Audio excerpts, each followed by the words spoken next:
오늘 우리에게 주시는 하나님의 말씀은 예레미야 애가 3장 19절부터 25절까지 말씀입니다. 구약 성경 예레미야 애가 3장 19절부터 25절까지 말씀, 제가 가지고 있는 성경으로는 구약 성경 1147페이지입니다. 예레미야 애가 3장 19절부터 25절까지의 말씀을 봉독하도록 하겠습니다. 내 고초와 재난 곧 쑥과 담즙을 기억하소서. 내 마음이 그것을 기억하고 내가 낙심이 되오나 이것을 내가 내 마음에 담아두었더니 그것이 오히려 나의 소망이 되었사옴은 여호와의 인자와 긍휼이 무궁하심으로 우리가 진멸되지 아니함이니이다. 이것들이 아침마다 새로우니 주의 성실하심이 크시도소이다.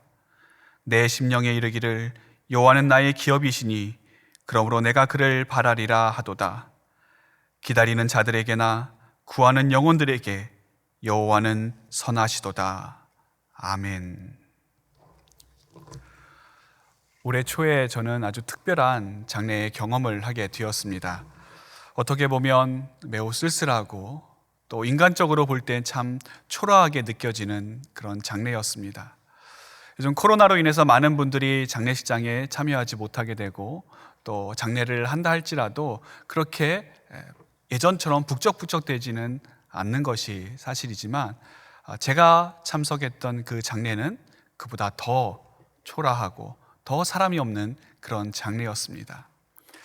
그 빈소에 있던 분들이 총 3분이었는데 돌아가신 고인의 아내 되시는 나이가 좀 많으시고 또 몸이 불편하셔서 거동조차도 어려우신 아내 되시는 집사님 한 분 계셨고, 그리고 상주가 되어서 이 장례 모든 절차를 다 진행하고 계셨던 따님이 한 분 계셨습니다. 그리고 그 따님의 지인 여성 한 분이 계셨습니다.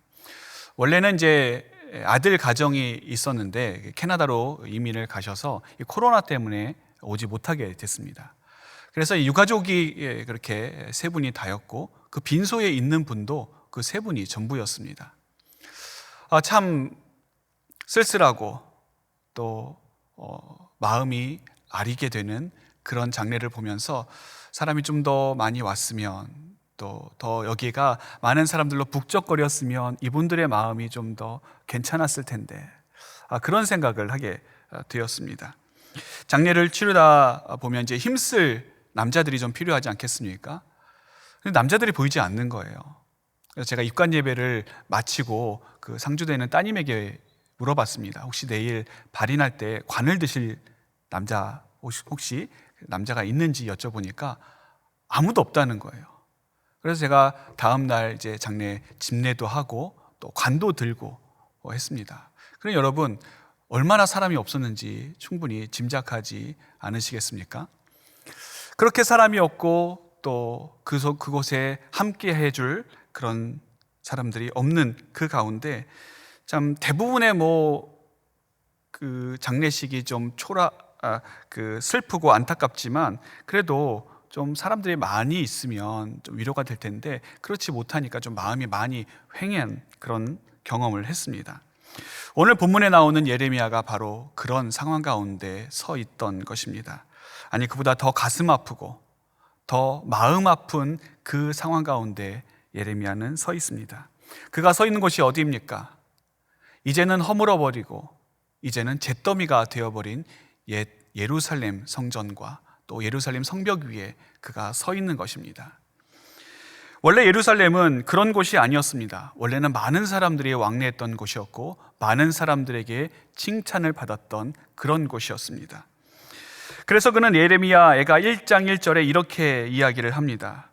슬프다 이 성이여, 전에는 사람들이 많더니 이제는 어찌 그리 적막하게 앉았는고, 전에는 열국 중에 크던 자가 이제는 과부같이 되었고, 전에는 열방 중에 공주였던 자가 이제는 강제 노동을 하는 자가 되었도다. 사람들이 많이 있었고 예전에는 열방 중에 공주 같은 그런 대접을 받았었고 예전에는 사람들이 예루살렘을 바라보며 저기 한번 가보고 싶다 그렇게 부러움을 한 몸에 받았던 그런 성이었는데 지금은 아무도 찾는 이 없고 오히려 모든 것이 다 허물어지고 또 불타버린 그 잔해 위에 서 있는 것입니다. BC 586년에 남유다는 당시 신흥 강대국이었던 바벨론에게 침략을 받아 멸망하게 됩니다. 수만 명의 유대인들이 바벨론의 포로가 되어서 끌려갔고 또 도시는 파괴가 되었습니다. 또 그곳에 끌려간 이스라엘 백성들은 오랜 기간 나라 없는 서름을 견뎌야 했습니다. 그렇게 만국의 아픔을 노래한 노래가 바로 이 예레미야 애가인 것이죠. 그렇기 때문에 애가는 말 그대로 슬퍼서 부르는 슬픔의 노래라고 할 수가 있습니다. 우리나라도 나라를 잃어본 경험이 많기 때문에 이 만국의 슬픔이 얼마나 큰지, 얼마나 우리의 마음을 아프게 하는지를 잘 알고 있습니다. 나라를 잃은 슬픔을 노래했던 많은 작품들이 있지만 그 중에 유명한 것이 청나라가 우리나라를 쳐들어왔을 때 병자호란 때 끝까지 청나라와 싸워야 된다고 주장했던 김상헌이라고 하는 문인이 지은 시입니다. 이 김상헌은 결국 청나라의 볼모로 끌려가면서 고국산천을 뒤로하는 그 길에 이런 시를 짓게 됩니다. 너무나도 잘 알고 있고 교과서에도 실려있는 그 시입니다. 가노라 삼각사나 다시 보자 한강수야, 고국산천을 떠나고자 하려만한 시절이 하수상하니 올똥말똥하여라. 짧은 시이지만 나라를 잃고 또 만국의 서름을 겪는 고국산천을 떠나야 하는 그 아픔, 그 눈물, 그 괴로움, 그리고 언제 다시 돌아올지 모르는 이 고국산천을 떠나야 하는 그 슬픈 마음이 잘 표현되어 있는 시입니다.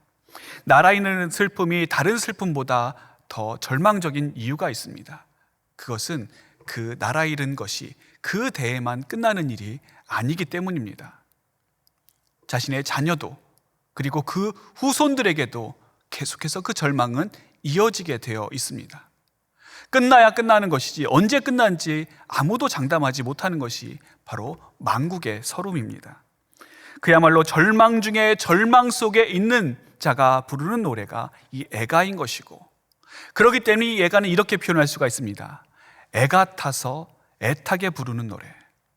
여러분, 얼마나 애가 타면, 얼마나 단장에 끊어지는 아픔이 있으면 그렇게 하염없이 눈물 흘리며 노래를 부르겠습니까?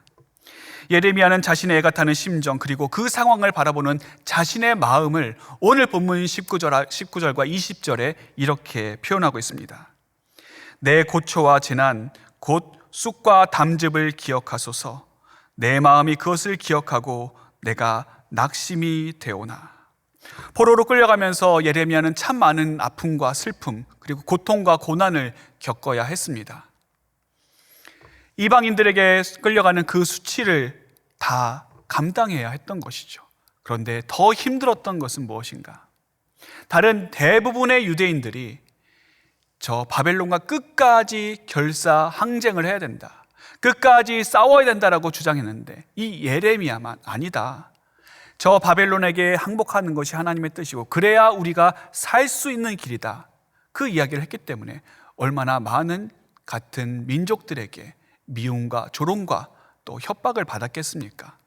밖에는 적군들이 있고 또 안에도 자신과 반대되는 입장에 서 있는, 그래서 자신을 죽이려고 하는 그 수많은 위협 세력들이 그 안에 있었던 것이죠. 얼마나 많은 스트레스가 되었고 얼마나 많은 심적인 괴로움이 그에게 있었겠습니까? 그 안에서 정말 쓰디쓴 담즙물이 흐르고 또 넘쳐 흐를 수밖에 없는 그런 상황에 예레미야는 서 있는 것입니다. 사람은 자기가 생각하고 기억하는 것에 영향을 받게 되어 있습니다. 고초와 고난을 생각하면서 여러분, 기쁨을 생각할 수가 있겠습니까? 생각할 수가 없죠.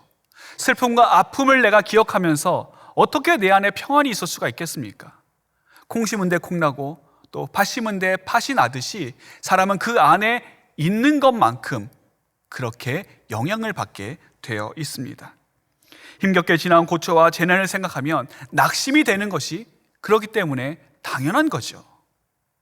또 그동안 자신이 생채기를 받았던 지난 기억들을 떠올려 보면 그 안에서 쓴물이 계속 나오는 것은 막을 수가 없는 일입니다.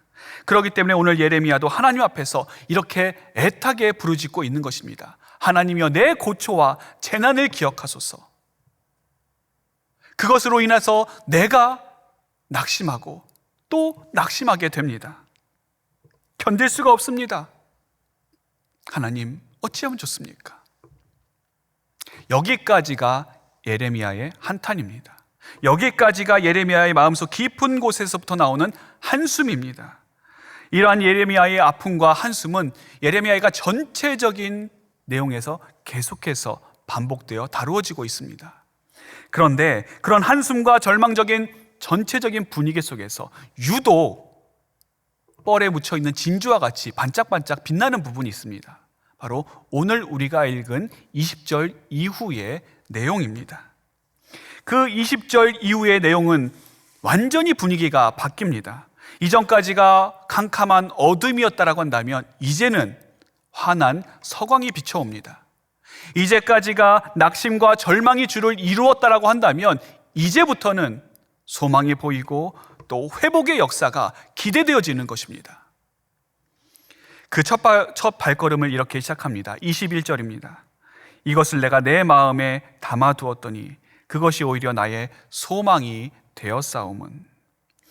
여러분, 아까도 말씀드렸다시피 마음에 고초와 재난을 쌓게 되면 거기서 나올 것은 절망뿐입니다. 낙심뿐이죠.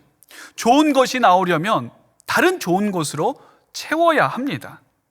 그 안에 칭찬을 채우고, 그 안에 격려를 채우고, 그 안에 위로를 채우고, 그 안에 할 수 있다라고 하는 희망을 채워야 그 안에서 좋은 것이 나올 수가 있지. 그렇지 않은데 어떻게 여러분 좋은 것이 나올 수가 있겠습니까? 예레미야는 그런데 지금 그런 좋은 것을 마음에 담아두고 있는 것이 아닙니다. 그의 마음 가운데는 여전히 안 좋은 것, 나쁜 것들이 담겨져 있습니다. 아직도 슬픈 기억들이 그 안에 있고 여전히 잊을 수 없는 그 아픈 기억들, 고통의 기억이 그 안에 자리하고 있습니다. 그런데 갑자기 대변화의 스위치가 켜진 것처럼 오히려 그것들이 나의 소망이 되었다라고 노래하고 있는 것입니다. 여러분, 도대체 그에게 무슨 일이 일어난 것입니까? 어떻게 해서 이 예레미야가 도대체 무엇으로 인해서 절망으로 가득 차 있던 그 마음이 소망을 이야기하며 소망을 노래할 수 있게 된 것입니까? 다른 것이 없습니다. 바로 하나님입니다. 하나님이 열쇠이시고 하나님이 답이시고 하나님이 스위치이십니다. 예레미야는 바로 그 하나님을 기억했던 것이고 그 하나님을 생각하고 그 하나님을 묵상하고 그 하나님이 하신 일을 기억했을 뿐입니다. 그랬더니 그것이 그의 내면에 있는 쓴뿌리들, 그의 내면을 자리 잡고 있는 온갖 슬픔과 고통, 아픔과 고난, 재난에 대한 모든 것들을 다 사라지게 하시고 그 안에 새로운 소망으로 채워지게 된 것입니다. 그래서 그는 24절에 이렇게 선포합니다. 내 심령에 이르기를 여호와는 나의 기업이시니 그러므로 내가 그를 바라리라 하도다. 여러분, 이겁니다. 예레미야가 발견한 것이 바로 이것입니다. 내가 하나님을 바라리라. 다른 것이 아니라 여호와는 나의 기업이시니 내가 그분을 바라리라. 여러분, 우리는 무엇을 나의 기업으로 삼고 살아가십니까? 기업은 우리가 살아가는 데 있어서 매우 중요합니다. 왜냐하면 우리의 삶의 터전을 제공하기 때문입니다. 그렇기 때문에 기업이 흔들리면 사람의 삶이 흔들립니다. 기업이 무너지게 되면 그 사람의 삶의 터전도 무너질 수밖에 없습니다. 가끔 모르는 번호로 전화가 오는 경우가 있습니다. 받아보면 열의 9은 보험 들라고 하는 그런 전화입니다. 처음에는 그냥 많이 있다가 보험을 많이 들었다고 그렇게 이야기를 하는데도 이분들이 안 끊는 거예요. 그러면서 무슨 보험을 들었냐고, 이러이러한 보험 들었다고 하니까 그걸로는 부족하다고, 더 들으셔야 된다고, 더 좋은 보장이 기다리고 있고 더 좋은 혜택이 있으니까 이 혜택 놓치면 안 된다고 전화를 안 끊는 거예요. 그러면서 이 전화를 끊기가 참 곤욕스러운 적이 한두 번이 아닙니다. 그분들이 이미 보험이 있음에도 불구하고 고객들은 보험이 있다고 하는데도 계속해서 그 권유하는 그 이유가 무엇입니까? 더 많은 보장, 더 많은 안전한 토대, 그걸 이야기하고 있는 것이죠. 그렇게 해야 바라보고 의지할 수 있는 우리의 기업이 된다라고 하는 것이고, 그렇게 해야 이 불안한 세상 속에서 그나마 조금이라도 안심하면서 살아갈 수 있다라고 그들이 이야기하고 있는 것입니다. 그런데 여러분, 문제가 있습니다. 어떤 것입니까? 그런 것이 과연 진정으로 우리의 삶을 유지해주고 또 우리가 의지할 만한 것이 되는가 하는 것입니다. 정말 그것이 우리가 바랄 수 있는 흔들림 없는 기업이 되고, 그것이 정말 우리가 바랄 수 있는 진정한 토대가 될 수 있는가 하는 문제입니다. 여러분, 사람을 믿는 것만큼 어리석은 것이 어디 있습니까? 사람이 지은 것으로 또 사람이 세운 것을 100% 신뢰하는 것만큼 지혜롭지 못한 것이 여러분 어디 있습니까? 이것에 대해서 수많은 인생의 경험을 했었던 다윗은 시편 39편 5절에서 7절에 이렇게 고백합니다. 주께서 나의 날을 한 뼘 길이만큼 되게 하시매 나의 일생이 주 앞에는 없는 것 같사오니 사람은 그가 든든히 서 있는 때에도 진실로 모두가 허사뿐이니이다. 진실로 각 사람은 그림자같이 다니고 헛된 일로 소란하며 재물을 쌓으나 누가 거둘는지 알지 못하나이다. 주여, 이제 내가 무엇을 바라리요? 나의 소망은 주께 있나이다. 사람이 아무리 든든히 서 있는 것 같아도 결국은 허사일 뿐입니다. 사람들이 여기저기 투자할 곳을 찾아다니고, 여기는 정말 신뢰할 만한 사람이 있고 좋은 정보가 있고 정말 여기에 투자하면 30배, 60배, 100배 결실을 맺는다, 그렇게 현혹하고 다닌다 할지라도 결국 그것은 소란하며 재물을 쌓을 뿐입니다. 그리고 마지막에 가서 그 결실을 누가 거둘는지는 아무도 장담할 수가 없는 것이죠. 예레미야가 했던 여호와는 나의 기업이시니 내가 그를 바라리라, 그 고백과 다윗이 이야기했던 주여 내가 무엇을 바라리요? 오직 주께만 나의 소망이 있습니다라고 하는 이 고백이 여러분 같은 고백 아니겠습니까? 잿더미가 된 예루살렘을 보면 눈에서 눈물이 납니다. 그 현장을 보면 입에서는 한숨이 나옵니다. 그 마음은 답답하기만 하고 그의 미래는 암담하기만 합니다. 그래서 그가 부를 수 있는 노래는 슬픔을 애곡하는 애가밖에는 없습니다. 그런데 그렇게 한참 애가를 부르고 있는 그 상황 속에서 나도 모르는 사이에 찬양의 노래로 바뀌게 됩니다. 슬픔의 노래가 나도 모르는 사이에 기쁨의 노래가 되었고, 절망의 한숨이 나도 모르는 사이에 소망의 찬양으로 변하게 된 것입니다. 바로 그러한 현장 가운데 지금 예레미야는 서 있습니다. 그럼 예레미야는 하나님의 어떤 것을 보고 절망이 소망으로 바뀌게 되었는가? 그것은 아침마다 새롭게 부어주시는 하나님의 신실하신 그 은혜 때문입니다. 22절과 23절을 한번 보시겠습니다. 여호와의 인자와 긍휼이 무궁하심으로 우리가 진멸되지 아니함이니이다. 이것들이 아침마다 새로우니 주의 성실하심이 크시도소이다. 하나님께서 우리에게 베풀어 주신 은혜는 한 번 주시고 마는 일회적이고 단회적인 은혜가 아닙니다. 아침마다 새롭게 부어주시는 지속적인 은혜입니다. 여러분, 어제와 오늘은 다른 날이죠. 비슷하게 보이지만 다릅니다. 어제의 시작과 오늘의 시작이 비슷하게 보이지만 다릅니다. 어제의 마침과 오늘의 마침도 비슷하게 보일지언정 전혀 다른 마침이 됩니다. 우리의 아픔과 고통도 마찬가지죠. 어제의 아픔이 오늘의 아픔과는 다릅니다. 어제의 고통과 어제의 눈물이 오늘로 이어지기는 하지만 오늘은 어제와는 또 다른 새로운 아픔과 고통을 우리는 경험을 합니다. 그렇기 때문에 오늘 우리에게는 오늘 부어주시는 은혜가 필요합니다. 어제의 은혜는 어제까지입니다. 오늘은, 우리가 살아갈 오늘은 새롭게 부어주시는, 오늘 우리를 붙잡아 주시는 그 하나님의 놀라운 은혜가 우리에게 필요한 것입니다.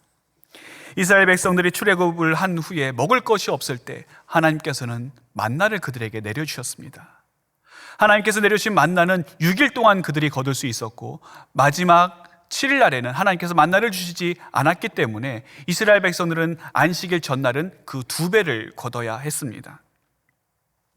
이스라엘 백성들이 여러분 만나를 만들기 위해서 할 수 있는 것이 뭐가 있었겠습니까? 아무것도 없었습니다. 이것을 경작하거나 재배할 수 있는 성질의 것이 아니었기 때문에 이스라엘은 그냥 하늘만 바라볼 수밖에 없었습니다.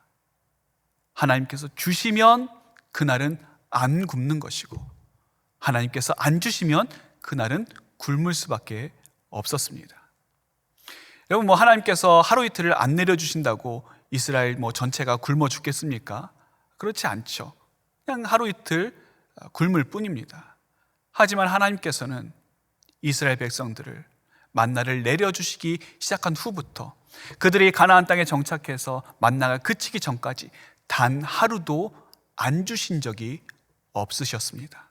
단 하루도 만나의 은혜를 하나님께서 안 내려주신 적이 없으셨습니다. 이것이 바로 아침마다 새롭고 새로운 하나님의 놀라운 은혜인 것입니다. 여러분 이스라엘 백성들이 결국 광야 40년을 무엇으로 버틸 수가 있었겠습니까? 모세의 카리스마 넘치는 그런 지도력이 아닙니다. 이스라엘 백성들이 불굴의 의지로 힘든 40년 광야 생활을 버틴 것이 아닙니다. 하나님의 매일매일 부어주시는 은혜입니다. 아침마다 새로운 하나님의 성실하시고 지속적인 은혜로 그들은 광야 40년을 살아갈 수가 있었습니다. 학창시절을 생각하면 제일 힘든 것이 이제 학교에 가려고 아침에 일어나는 것 아니겠습니까? 한참 잠 많을 시기에 그렇게 아침에 일어나는 게 힘듭니다. 특히 이제 요즘같이 추위가 기승을 부리면 이불 밖으로 나오는 게 싫죠. 그러면 이제 자녀를 깨우는 어머니와 어떻게 해서든지 그 이불 밖으로 나오지 않으려고 하는 자녀와 충돌이 벌어지게 됩니다. 한바탕 싸움이 벌어지게 되죠. 처음에는 이제 좋은 말로, 부드러운 말로 이야기하지 않습니까? 일어나라 하는데 이 아들이 안 일어나는 거예요. 그러면 점점 톤이 높아지게 됩니다. 그러다 그래도 안 일어나면 결국에는 마지막 방법이 무엇입니까? 가서 이불을 들치고 등짝 스매싱을 한번 때리면 이제 그제서야 간신히 일어나죠. 그래서 얼굴을 씻는 둥 마는 둥 밥을 먹는 둥 마는 둥 그렇게 하고 그냥 학교에 가게 됩니다. 그때는 어머니가 깨우는 그 아침에 깨우는 게 그렇게 싫었는데 여러분 깊이 한번 생각해 보면 아침마다 깨워주시는 그 어머니의 성실하심이 있었기 때문에 우리 대한민국의 많은 아이들이 결석하지 않고 또 지각하지 않고 학교 다닐 수 있는 것 아니겠습니까? 어머니가 깨워주시지 않으면, 어머니의 성실이 그쳤으면 그 아이는 어떻게 됩니까? 지각하는 거죠. 학교 못 가는 겁니다. 우리 모두는 오늘 아침에 눈을 떴습니다. 여러분 어떻게 눈을 뜨게 되셨습니까? 알람이 울리셨습니까? 식구들이 깨우셨습니까? 아니면 따가운 아침 햇살에 저절로 눈이 뜨여지게 되었습니까? 물론 그것도 맞지요. 하지만 우리는 그 이면에 있는 부분을, 그 진실을 봐야 합니다. 바로 아침마다 신실하게 부어주시는 그 하나님의 은혜로 우리는 눈을 뜨게 된 것입니다. 같이 한번 생각해 보십시오, 여러분. 내가 오늘 일어날 만한 무슨 선한 일을 했습니까? 도대체 내가 무슨 선한 일을 하고 업적을 세웠길래 하나님께서는 오늘 나로 하여금 눈을 뜨게 해주셨습니까? 아무것도 없죠. 오히려 우리의 죄를 생각하면 우리가 진멸되어도 우리는 아무 할 말이 없습니다. 여러분, 공의의 관점에서 볼 때 우리가 진멸되지 않을 이유가 어디 있겠습니까? 100번이고 1000번이고 진멸되어도 우리는 아무 할 말이 없습니다. 우리가 행한 수많은 악을 생각하면 오늘 당장, 지금 당장 진멸되어도 우리는 하나님 앞에서 묵묵부답일 수밖에 없습니다. 그럼에도 불구하고 우리가 어제를 마지막으로 진멸되지 않는 그 결정적인 이유가 있다면 여호와의 신실하시고 긍휼하신 그 은혜, 자비와 인자가 무궁하시기 때문인 것입니다. 이것들이 아침마다 새롭고 늘 새롭게 우리의 삶에 부어주시기 때문에 내가 오늘 아침에 눈을 뜰 수 있는 것이고, 그리고 지금 이 자리에 있을 수가 있는 것입니다. 그러니 여러분, 아침에 눈 뜨는 게 보통 사건이 아닌 것이죠. 아침에 우리는 그냥 아무 감흥 없이, 아무 느낌 없이 일어납니다. 하지만 과연 그것이 그러한 것입니까? 그렇게 당연한 것입니까? 그렇지 않죠. 이것을 볼 수 있는 영적인 안목을 지닌 사람이 아침에 일어나면서 하나님을 찬양할 수 있는 것이고, 이것을 볼 수 있는 영적인 시각을 가지고 있는 자가 아침에 일어나면서 하나님께 감사할 수 있는 것입니다. 처음에 말씀드린 그 쓸쓸한 장례 입관 예배를 마치고 그 다음 날 이제 발인을 하기 위해서 서울대병원으로 운전을 하며 가고 있었습니다. 하면서 제가 마음속으로 하나님과 대화 형식의 기도를 했습니다. 하나님, 어제 그 장례하는 곳에 제가 오늘도 가게 되는데 어제 보셨지 않습니까? 사람도 없고 너무 쓸쓸합니다. 고인께서는 이미 하늘나라로 가셨기 때문에 문제가 되지 않겠지만 남아있는 유가족들은 참 마음이 허전할 것 같습니다. 하나님, 제가 봐도 참 초라하고 적막한 장례가 될 것 같아서 저도 마음이 좀 안타깝습니다. 그런데 바로 그때 제게 문득 떠오른 문장이 하나 있었습니다. 내가 거기에 있다. 내가 거기에 있다.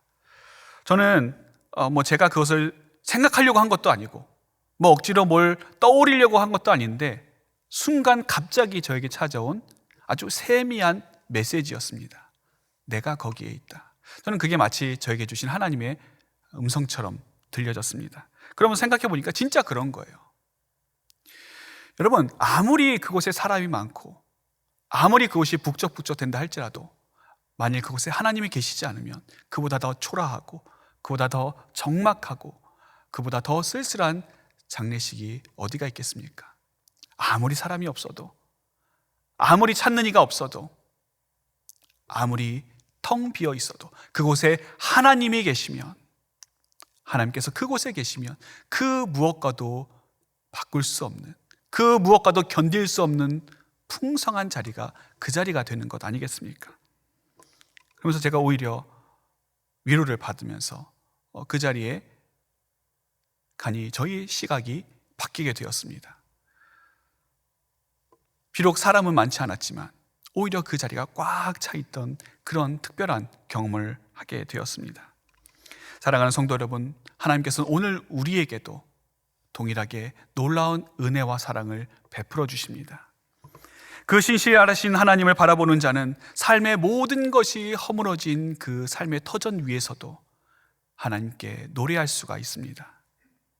그 하나님의 신실하신 놀라운 사랑, 오늘도 변함없이 아침마다 새롭게 부어주시는 그 하나님의 은혜를 기억하는 자는 삶의 모든 것이 불타버린 그 잿더미 위에서도 하나님을 노래할 수가 있는 것입니다.